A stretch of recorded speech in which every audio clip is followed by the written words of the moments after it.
नमस्कार दोस्तों, आज मैं आपको भादो पूर्णिमा की व्रत कथा सुनाने जा रही हूँ। एक समय की बात है, कतिका नाम की एक नगरी थी। वहाँ पर धनेश्वर नाम का एक ब्राह्मण था और उसकी स्त्री अति सुशील रूपवती थी। दोनों ही बड़े प्रेम के साथ रहते थे। घर में धन्य धान आदि की कमी नहीं थी। उनको एक बड़ा दुख था कि उनके कोई संतान नहीं थे। इस दुख से वह अत्यंत दुखी रहते थे।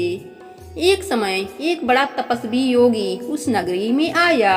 वह योगी उस ब्राह्मण के घर को छोड़कर अन्य सब घरों से भिक्षा लाकर भोजन किया करता था। रूपवती से वह भिक्षा नहीं लिया करता था। उस योगी ने एक दिन रूपवती से भिक्षा न लेकर किसी अन्य घर से भिक्षा लेकर गंगा किनारे जाकर भिक्षान को प्रेम पूर्वक खा रहा था। धनेश्वर ने योगी का यह सब कार्य करते देखा। अपनी भिक्षा के अनादर से दुखी होकर धनेश्वर योगी से बोला, महाराज, आप सब घरों से भिक्षा लेते हैं, परंतु मेरे घर की भिक्षा कभी नहीं लेते। इसका क्या कारण है? योगी ने कहा कि निसंतान के घर का भी पतितों के अन्न के तुल्य होता है, और जो पतितों का अन्न खाता है वह भी पतित हो जाता है। चूंकि तुम निसंतान हो, अतः पतित हो जाने के भय से मैं तुम्हारे घर का भिक्षा नहीं लेता हूँ। धनेश्वर यह बात सुनकर अपने मन में बहुत दुखी हुआ और हाथ जोड़कर योगी के पैरों पर गिर पड़ा तथा दुखी भाव से कहने लगा, हे महाराज, यदि ऐसी बात है तो आप मुझे पुत्र प्राप्ति का उपाय बतलाइए। यह सुनकर योगी कहने लगा, हे ब्राह्मण, तुम चंडी की आराधना करो। ब्राह्मण घर आकर उसने अपने पत्नी से सब वृत्तांत कहा और तप करने वन में चला गया। वन में जाकर उसने चंडी की उपासना की। चंडी ने 16वें दिन उसको सपने में दर्शन दिया और कहा, हे धनेश्वर, जाओ, तेरा पुत्र होगा, परंतु वह 16 वर्ष की आयु में मृत्यु को प्राप्त हो जाएगा। ब्राह्मण ने हाथ जोड़कर कहा, माँ, कोई ऐसा उपाय बतलाइए जिससे मेरा पुत्र अल्पायु न रहे। तब माता ने कहा, अगर तुम दोनों स्त्री पुरुष 32 पूर्णिमा का व्रत विधि पूर्वक करोगे तो वह दीर्घायु होगा। देवी जी की असीम कृपा से उसे एक अत्यंत सुंदर पुत्र उत्पन्न हुआ, जिसका नाम उन्होंने देवी दास रखा। माता पिता के हर्ष और शोक के साथ वह बालक शुक्ल पक्ष के चंद्रमा की भांति अपने पिता के घर में बढ़ने लगा। भवानी की कृपा से वह बालक बहुत ही सुंदर, सुशील और विद्या पढ़ने में बहुत ही निपुण हो गया।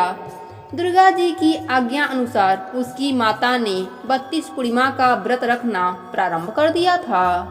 16वां वर्ष लगते ही देवी दास के माता पिता को बड़ी चिंता हो गई कि कहीं उसके पुत्र की इस वर्ष मृत्यु न हो जाए। इसलिए उन्होंने अपने मन में विचार किया कि यदि यह दुर्घटना उनके सामने हो गई तो वह कैसे सहन कर सकेंगे।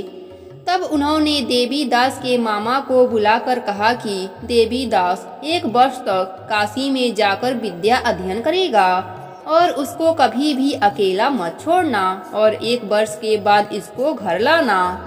ब्राह्मण और उसकी पत्नी ने अपने पुत्र की मंगल कामना के लिए दुर्गा माता की आराधना और पूर्णिमा का व्रत करना आरंभ कर दिया था। इस प्रकार देवी दास काशी पहुंच गया।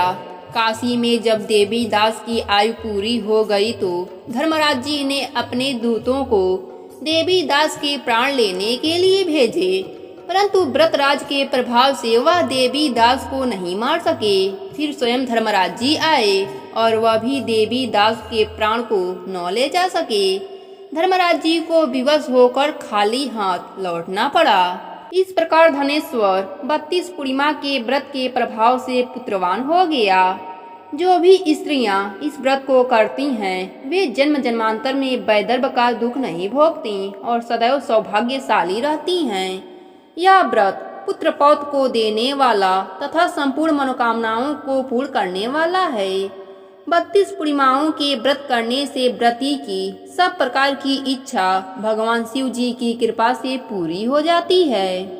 हे भगवान शंकर, जैसे आपने धनेश्वर को पुत्र शोक नहीं दिया, वैसे ही अपने सभी भक्तों पर अपनी कृपा बनाए रखना। कहानी अधूरी हो तो पूरी करना, पूरी हो तो मान रखना। प्रेम से बोलिए भगवान शिव जी की जय हो।